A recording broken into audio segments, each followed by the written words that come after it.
Place au leader avant cette 6e journée. C'est Clermont qui trônait sur le top 14. Clermont opposé au Loup aujourd'hui à Marcel Michelin avec sur son banc Brock James, notre candidat à une place dans le 15 de France. L'Australien désormais français, vous le savez, puisqu'il a obtenu la nationalité l'année dernière. Il est lui aussi candidat pour jouer avec les Bleus. Sauf que Philippe Leys, depuis plusieurs semaines, c'est un autre ouvreur international français qui lui fait de l'ombre en club.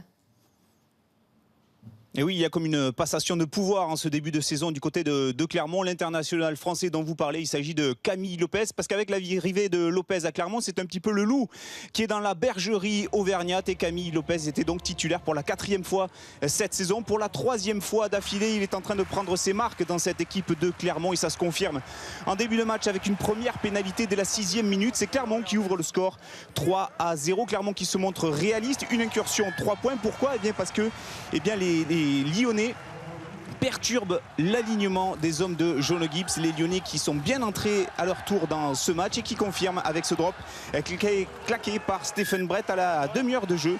Les Lyonnais reviennent à hauteur 9 partout entre les deux équipes grâce à ce drop signé Stephen Brett. Lyon fait le jeu après une première période d'observation. Les Clermontois décident enfin d'accélérer. On est à la 31e minute de ce match. Le ballon pour Aurélien Rougerie qui résiste au plaquage de Romain Loursac.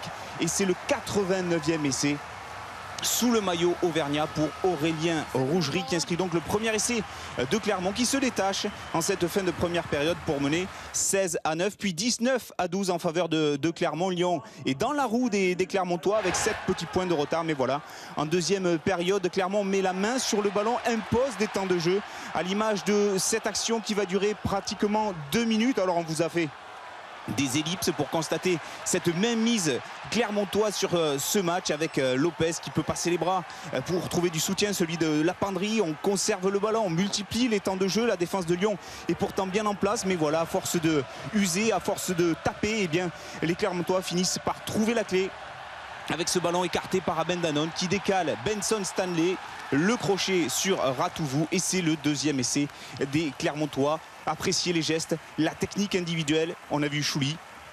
On voit le souci de Lopez de conserver le ballon dans l'aire de jeu.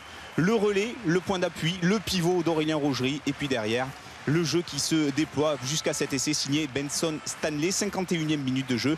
Et 29-12 en faveur des Clermontois. Même Brock James, depuis le banc, semble apprécier la performance de son équipe.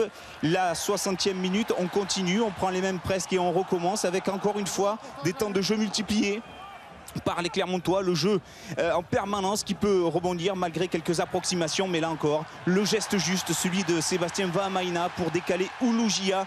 On joue à l'heure de jeu et c'est le 3e essai, synonyme de bonus offensif en faveur des Clermontois qui se détachent inexorablement dans ce match. Ça y est, ils sont lancés, encore des beaux gestes, la chistera de Damien Chouli, le relais de Vahamaina qui passe les bras au moment de tomber, et le score qui enfle en faveur de Clermont, 36-12 en faveur des hommes de Franck Azema. Et c'est pas terminé avec encore une fois un ballon un petit peu échappé, cafouillé, sur lequel se jette Camille Lopez. Il va le remonter, le souci de trouver du soutien, mais là il n'y a pas de solution. Le coup de pied par-dessus, le rebond un petit peu favorable, un ballon perdu au contact.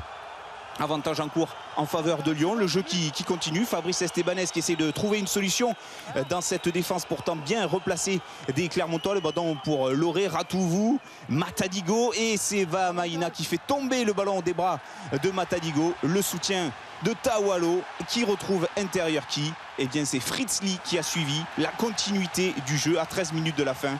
Le 4e essai, 43-12 en faveur de Clermont, sous les yeux de Wesley Fofana, de Jonathan Davis et de Zach Guilford. Excusez du peu le nombre de joueurs absents aujourd'hui. À 10 minutes de la fin, on fait tourner. C'est la sortie de Camille Lopez. Le bilan est concluant. 23 points au total, 9 sur 10 au pied pour l'international français. Et un score qui a enflé avec une victoire bonifiée 43-12. Il n'y a pas de doute, la relève est bien assurée à Clermont.